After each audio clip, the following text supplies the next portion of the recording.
Hey guys, Glockster42. How the hell is everybody? Well, it's Easter... No, it's not Easter Monday. It's the day after Easter Monday, so that makes it Tuesday. April something or other. I've been off, so I don't keep track of time. Anyway, it's finally finished. Yay! So the Sherman up there, the Sherman Firefly, which I will zoom in on. Nope, sorry, zoom in. Right there. That started off last November as part of Norm Lejeau's, sorry if I'm butchering your last name, Norm, if it's not English, I'm butchering it, Schweinhund 222 group build, honor our Canadian heroes. So I did an older Dragon Firefly with the hybrid hull. It turned out really nice. It was an older kit, but it went together good. All the figures are, well, the German down here, the German fella down here, right there. That's a dragon figure with a hornet head, and this Canadian figure up here, and the totally cool. You know what? I'm going to show you him afterwards. Let's zoom up here to this fella right here, the Commonwealth. Not going to focus there. The Commonwealth Tank Commander. That is a ultra-cast Commonwealth tanker with a winter gear, and I'm not sure if we can get. No, the driver is hiding behind the hatch. We'll give it a spin here in a bit and show you some more here. But I'm really happy with the way this kit. The kit went together great. It's a nice little kit, and as well the Mark IV here, I don't even know what version it is. I had it on my shelf for probably 2 or 3 years, built and painted, not weathered or anything. So I thought I'd break it out to show a Mark IV that's either run out of gas, gotten stuck, slid off the embankment, but it was abandoned and hasn't been blown up yet. One thing I found out, that most of these German tanks had a 2-kilo charge right in the turret basket, that when they were abandoned and couldn't be recovered, they'd blow them to heck. So this one hasn't had that happen yet. The figures are great, the figures are nice, and what we've got here is, I'm going to have to reposition here, guys.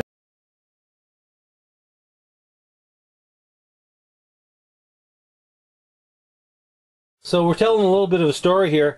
You can see the German bicycles dropped. There's the helmet there, the rifle, and our German fellow is skittered behind the Mark IV, hiding. He was going down this raised area there in Holland in January, February, somewhere between January and February of 1945, January to March 45, and the tank is a part of the South Alberta Regiment.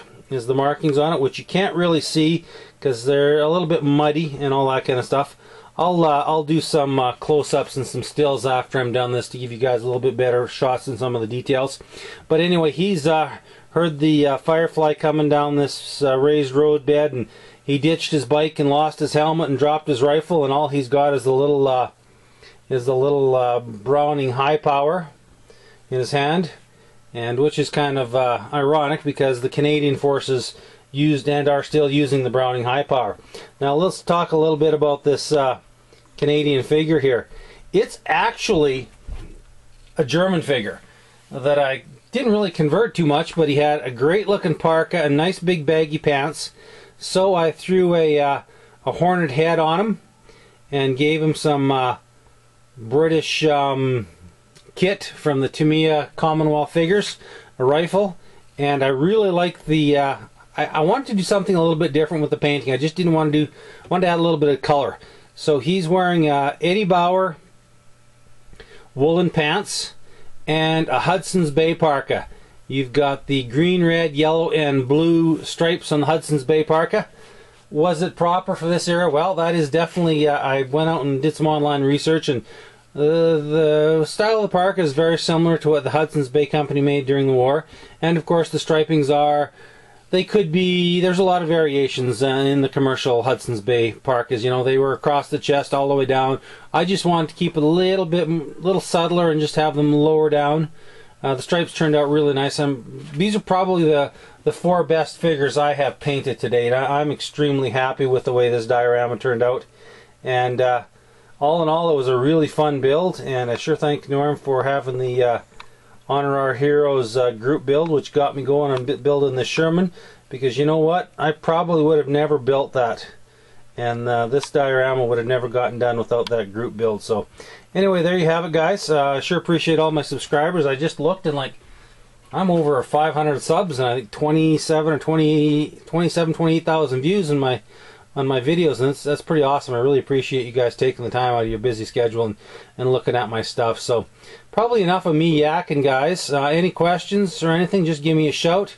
The snow is a mixture of Tamiya snow effects and woodland scenes snow.